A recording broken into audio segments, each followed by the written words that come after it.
Well, recent data is showing that the unemployment rate is continually going down here in the state of Michigan. Does that affect, however, all of our industries, or is that just simply a change in data that's not quite as general? Well, we're going to talk about that as it pertains to the restaurant and the lodging business here in the state of Michigan. We're pleased to be joined once again by John Mcnamara. He is the Vice President of Government Affairs at the Michigan Restaurant and Lodging Association. John, thanks for being with us today. Thanks for having me. So, as I said, the unemployment numbers in Michigan are continually going down. Those numbers have been consistently reducing over in the recent weeks and months. Is that showing up in on the front lines of employment in the restaurant and lodging business here in the state of Michigan, or is there still a significant staffing crisis that is affecting these businesses? Unfortunately, there's still a significant staffing crisis that's facing this industry. And in August, the U.S. economy added roughly 235,000 jobs. The restaurant industry and lodging industry lost 41,000 jobs alone in August. So, unfortunately, people are getting out there and going to work, which is great. But unfortunately, they're choosing still not to enter or re-enter the hospitality sector. And at this moment in time, how is that continuing to affect these businesses? Because earlier on in the pandemic, even the most recent weeks and months, it's resulted in varying open and close times. It's been resulting in longer shifts or sharing of shifts between various staff members. It's resulted in certain parts of the menu or certain amenities to some of these businesses simply not being available. Is that about par for the course still right now, or are there further changes and reductions that may be coming in the future in this business if this staffing crisis is not properly mitigated? That's par for the course. And as of August, 80% of operators in Michigan are removing some type of segment. So that could be only serving breakfast on the weekends, or that could be, we're going to be open Sunday for lunch, be closed Monday and open Tuesday. 81% of hotels are simply not filling rooms because they don't have the person power to turn that room over. So people are being forced to turn away business simply because they don't have the staff to do this. And, you have a lot of owner-operators right now who are, it could be checking IDs at the door, or who are working behind the bar, or who are working and have been working side by side with their staff. But, also do have businesses to run. So it's a stress on everyone right now. After the second shutdown, 20% of the workforce has simply disappeared. And if they come back, still remains to be seen. We're joined by John Mcnamara, the Vice President of Government Affairs at the Michigan Restaurant and Lodging Association. And John, that's on the restaurant front. What about our hotels and our lodging industry? Are they seeing similar issues to that of our restaurants, and how are those maybe similar issues affecting our hotels? Yep, they're seeing similar issues. I was in Battle Creek last night for some meetings and stayed at the hotel, and they were letting everyone know at Firekeepers Casino that, your room simply was not going to be cleaned, which is fine. That's what they're dealing with right now. But you're also seeing, if you're there for a couple days, they'll probably clean it once, but then you're seeing reduced hours. Across the hotel. There were a few gentlemen next to me who were looking for food around 11 o'clock, and they said, you've got one option, which is upstairs. But, even places that are open 24 hours a day are especially, hard hit right now with the ability to have staff. So what are these businesses then doing to try to continue to attract staff? Because they've provided incentives, signing bonuses, whether that be progressive signing bonuses after a certain period of time that they stay in these jobs, or just initial signing bonuses to get people in the door. If those aren't working, what else is being attempted, at least, by these businesses? So you're seeing increased wages. 95% of operators have increased wages in 2021. Half of that 95% have increased over 10%. You're seeing things like 401k, like health benefits, sick leave, tuition assistance, life insurance. They're trying anything and everything they can to get people back out. I just think that right now, and probably through the end of this year, this is going to be a struggle. And we're facing increased competition from multiple new industries that were not in Michigan 3-4 years ago. For example, the recreational marijuana industry is taking probably hundreds of people away from the hospitality industry. And also, with Amazon and more delivery services being more popular, you're seeing some people say, I loved it. I did it for a while. But also there are some, unfortunate headaches that come along with being a server or a bouncer or a bartender, largely due to patron behavior that some people just have said, I don't want to deal with it. We're joined by John Mcnamara. He is the Vice President of Government Affairs at the Michigan Restaurant and Lodging Association. And John, looking forward to the future, but these staffing issues continuing to take a toll on Michigan's restaurants and on Michigan's hotels, and they're not seeming to be any optimistic outlook for the near future in resolving these issues. Where does the industry go? What's the forecast looking like in the coming months and in the coming year, even if they're not able to address this staffing issue? I think part of that depends on if there's any type of further financial assistance from either the federal or the state government. We've been advocating for that, and we'll continue to advocate for that. It goes on. But other than that, you're just going to start to see less restaurants and more consolidation. There's a chain here in Lansing who has closed, had 4, and they're down to 1. They just closed one of their restaurants last week, and it was very out of the blue. We're closed effective immediately. If you'd like to go to our other location, we'd love to have you. But you're going to see smaller menus due to food costs, and you're going to see consolidating of locations, which is therefore less restaurants. We're joined by John Mcnamara. He is the Vice President of Government Affairs at the Michigan Restaurant and Lodging Association. And John, any statistics of just the number of restaurants so far since March of 2020 that have closed down in the state of Michigan? What percentage of the industry has simply just gone away as a result of the many different factors that caused severe effects from the COVID-19 pandemic? Absolutely. So we're, over 3,000 restaurants have closed, which is 1 in 5 in the state. Hotel revenue is down well over $1 billion. It might be inching closer to 2 at this point. And I was up in the UP for work just 2 weekends ago, and driving along US 2, you saw multiple sort of roadside hotels that simply just were not open. So I think data will continue to come out on that, but even your larger properties are on the hotel side are absolutely feeling the lack of business travel, and then the limited leisure travel. So this industry is far, far, far from out of the woods. It's going to require further assistance. If not, I think that even what happened last year, it could get worse than that.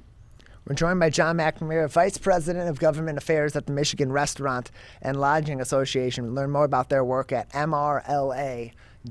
And John, as you said, 1 in 5 restaurants in the state of Michigan so far closed during the COVID-19 pandemic. Nearly $1 billion in lost revenues for our hotel industries. And with the continuing problems and continuing variables that are in place for these businesses, what's the projection going forward? Is that 1 in 5 going to continue to grow? Is that $1 billion in revenue loss going to continue to grow for these businesses? I think we have to wait and see what happens with Delta and then what happens with this winter. So obviously right now we're having it's been a little rainy lately, but we've had some beautiful fall days, and hopefully we continue to have some beautiful fall days. And people continue to be outside and eat outside, even if it gets a little bit colder. Now, when we head into the winter and outdoor dining is not as much of an option, it could get really bad again, and you likely will see another round of closures into late fall, into the winter. But we're hopeful that when 2022 comes, and hopefully at that point, COVID really is something we talk about and something we're mindful of, but hopefully it is a more of a distant memory. Then I think you start to see a recovery come back. But the tail end of 2021 is going to be rocky. We're joined by John Mcnamara, the Vice President of Government Affairs at the Michigan Restaurant and Lodging Association. John, in your position as the Vice President of Government Affairs, what is the Michigan Restaurant and Lodging Association doing in terms of calling on the government for more assistance potentially for these businesses? Is more relief needed to help bolster this industry, or at least keep it alive long enough to see the end of this pandemic or the beginning of the end of this pandemic and make some sort of a comeback to normalcy? Absolutely. So we're continuing to work with our partners in Washington, D.C. at the National Restaurant Association on a federal package, but also, Michigan is sitting on billions of dollars from federal relief that is there to be spent. We had a Capitol Day here in Lansing on the 15th of this month and did a presentation to a joint committee of the House Economic, Tourism committee, along with the Michigan Senate, on the state of the industry, and just showed the legislature that, while summer was good for some, this industry is still going to need a lot of help. And we're talking things like a Michigan specific restaurant recovery program, an event incentive like they did in the state of Colorado, so money for HVAC, but then most importantly, money for training for current workforce, and then to help build back and train the next generation of workforce and leaders in this industry. So in terms of staffing, in terms of filling staffing positions let's start with the restaurant industry. What is needed? Is it just general staff workers, servers and cooks and so on? Is it management? Is it across the board? It's across the board. It's everything from a host to a hostess, which is a lot of people's first job, up to server, bartender, barback, someone to boss, line cook, chef, manager, general manager, across the board. It is not, unfortunately, it's not just one specific type, which is why, we want to focus so much on training and helping, even at the high school and community college level, of showing people that you can have a very good career in this industry, working your way up and progressing. But we have to find those people, we have to train them, and they need to walk into the restaurant ready day one to be able to tackle multiple tasks. We're joined by John Mcnamara. He is the Vice President of Government Affairs at the Michigan Restaurant and Lodging Association, joining us today on the MegaCast. And what about the hotel industry? Same situation, or are there differences there?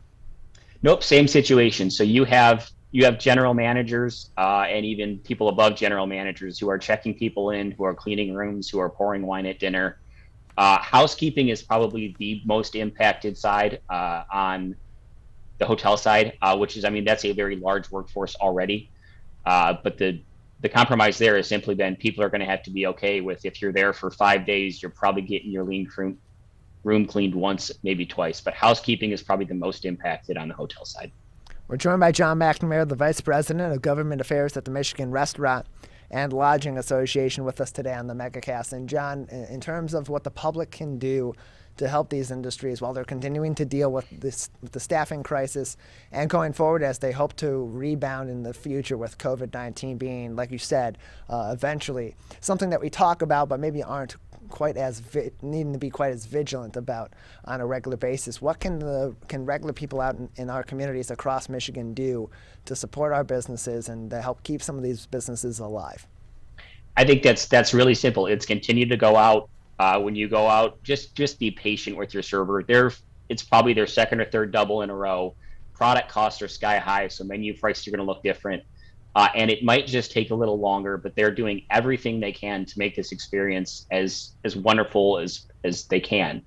And on the hotel side, understand the same thing, that it might take a little longer. Things are going to look a little different, but it's going to be simple. It's going to be patience. And also, if you're someone out there who's ready to go back to work, the hospitality industry would love to have you. We're joined by John Mcnamara, the Vice President of Government Affairs at the Michigan Restaurant and Lodging Association. John, just another couple minutes with you before we'll say goodbye today. Anything else that would be important for our audience to know right now about the status of of Michigan's restaurants, of Michigan's hotels, or any other important information that we should know about the MRLA's work right now to help support these businesses as they continue through this time of crisis? So I would say through the end of the year, our goal at the MRLA, especially in my world, in the government affairs world, is going to be immediate relief for this industry. It's relief that they need, and it's relief that, quite frankly, they deserve. A lot of people have called it a bailout, and I don't think that's a fair characterization. These were businesses that were shut down for 159 days. They were not asked to close, they were told to close. They dealt with capacity restrictions, they dealt with staff, they've dealt with skyrocketing food costs, and they've dealt with a patronage who for a short period of time was very understanding and worked with them, but in general has gone back to a pre-pandemic mindset. So our focus is going to be simply money. And it comes in the form of restaurant recovery fund. It comes in the form of event incentive that I mentioned. It comes in the form of staff training. So, you've heard me say it before, you'll hear me say it again. If you go out, please be patient, please be understanding, and understand that they're doing all that they can.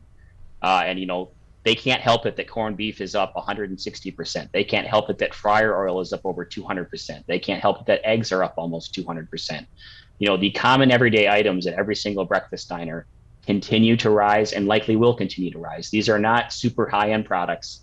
These are common everyday staples. And you're probably going to see some increased costs. And they have not raised them as much as they should to continue to make their razor thin margins. They've raised them to almost just lose less money.